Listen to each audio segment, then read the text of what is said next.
बुखारी साहब, मुझे एक बात बताइए कि आप तो पॉलिटिशियन नहीं हैं सर। ये जो इस वक्त के मामला चल रहे हैं, एक तो मुसद्दिक मलिक साहब का व्यू है, वो भी मेरे लिए बड़े काबिल एहतराम है। उन्होंने ये कहा है कि जी ठीक है, वो ये विंडिक्टिव हुए हुए थे, लेकिन हमारे जहन में था कि पाकिस्तान की इकॉनमी को मजीद वर्स होने से बचाना है। दूसरी तरफ डार साहब है, वो कह रहे हैं हम विंडिक्टिव तो हम कोई नहीं थे, हम सुप्रीम कोर्ट की रोशनी में जजेस हमने बढ़ाने ज़रूर थे, और हमारा एक सादी सर्वे बता रहा है कि इनके पास हुकूमत इससे बेहतर हालात में आई थी जिसमें इन्होंने अभी रखी हुई है। सर आप किस तरह देखते हैं इन तमाम मामला को, दोनों पॉइंट ऑफ व्यूज़ को? बहुत शुक्रिया आपका।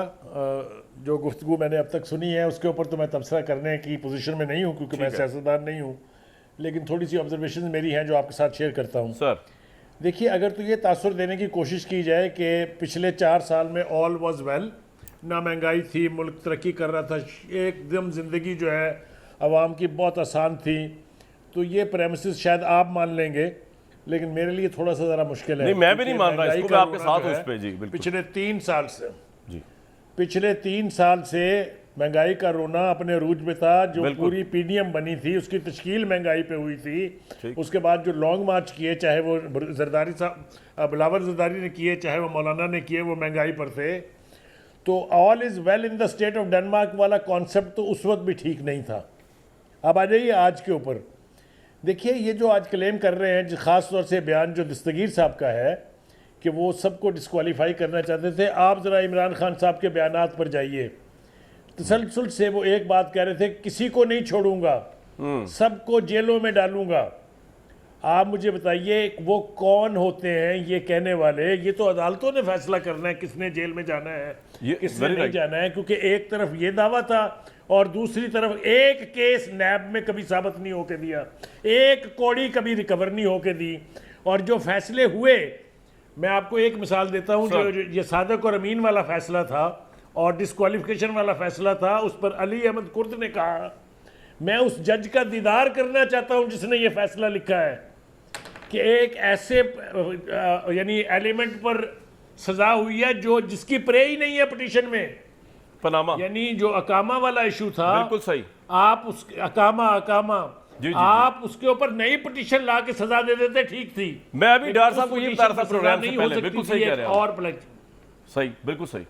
अब आगे आ जाइए जनाब, इसके बाद आगे चलते हैं। अगर इमरान खान साहब के एहतसाब का जो नारा था, जो हर दिल अजीज था, जिस पर मैंने आपने प्रोग्रामों में बहुत तारीफ की, एक तवील अरसे तक तारीफ करते रहे, लेकिन अगर वो वन साइडेड ना हो जाता एंड पर, वो एक क्रॉस द बोर्ड होता, तो मेरे ख्याल से आज भी इमरान खान साहब वजीर आज़म होते।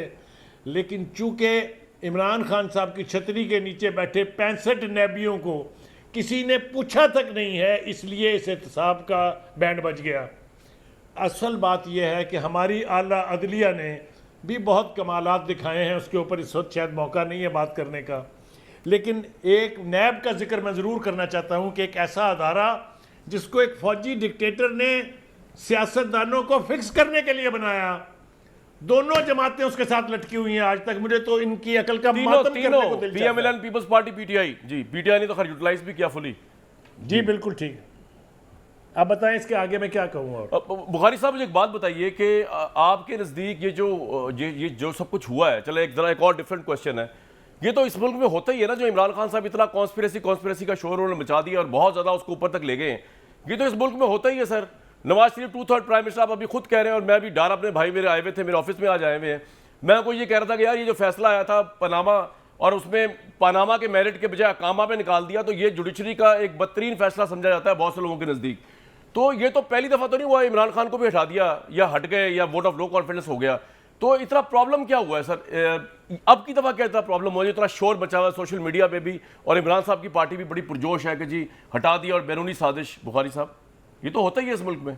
मैं अर्ज़ कर देता हूँ, मैं मुख्तसरन अर्ज़ कर देता हूँ। एक फैसला अदालत का था, दूसरा फैसला पार्लियामेंट का था। हम नारे मारते नहीं थकते कि पार्लियामेंट को सुप्रीम होना चाहिए, ठीक। अब वो जो बयानिया था वो साजिश वाला, उसके ऊपर 2 नेशनल सिक्योरिटी काउंसिल की कमेटी की मीटिंग्स होती हैं, इन कैमरा होती हैं। उसका जो एलामिया था वो आपने भी पढ़ा, मैंने भी पढ़ा, सबके सामने है वो, ठीक। उसके बाद 3 मरतबा DGISI साहब, अपने ISPR साहब आते हैं और वो कहते हैं कि कोई कॉन्स्पिरेसी नाम की चीज़ नहीं थी। फिर उसके बाद ये मामला पार्लियामेंट की कमेटी के पास चला जाता है, सिक्योरिटी कमेटी के पास, जी। वहाँ भी नतीजा यही निकलता है।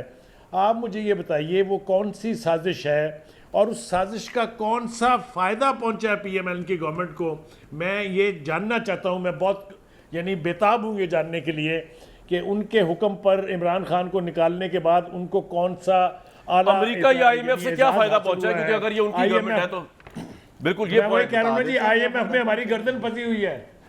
क्विकली बता दें आपको क्या फायदा पहुंचा है, फिर मैंने मुसद्दिक साहब से बड़ा अहम सवाल मैं करना तो हैरान हूं कि सलीम बुहारी साहब, आपको तबाही मईशत की 2 माह में नजर नहीं आई है?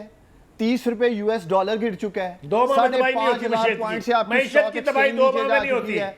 14 से 16 घंटे तबाही आने का नाम नहीं ले रही है। 2 जो महीने में बिजली का यूनिट तबाही 16 रुपए का था वो 30 रुपए का हो चुका है। वो कह रहे हैं 2 महीने में गैस तबाही नहीं प्राइस होती, बुखारी साहब कह रहे हैं। भाईजान हमारे 2 में क्यों महीने में तबाही नहीं नहीं होती। थी? हमने रोका था 2.5-3 साल इमरान खान और उसकी मुआशी टीम ने मेहनत की थी। बुहारी साहब, आपसे सवाल ये किया गया था कि ये 2 माह में जो तबाही हुई है, अगर साजिश ना होती, ये आकर अमेरिकन कठपुतलियां ना बैठती तो क्या ये हालात होने थे?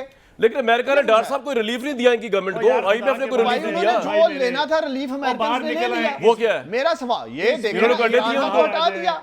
एक आजाद बयानिए से बाहर आ जाए। पॉलिसी जो इस पाकिस्तान की हारजा थी उसको हटाया। क्यों नहीं रशिया से ऑयल ले रहे? क्यों नहीं गंदम रशिया से और ले रहे? रशिया से कोई क्यों नहीं एग्रीमेंट ही गैस नहीं ले यार रहे? अभी तक। ओ भाई बात चल पड़ी थी ना।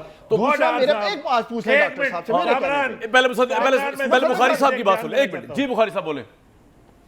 एक बयान जिम्मेदारी से देना चाहता हूं और स्टैंड करता हूं इसका जिम्मा लेने का।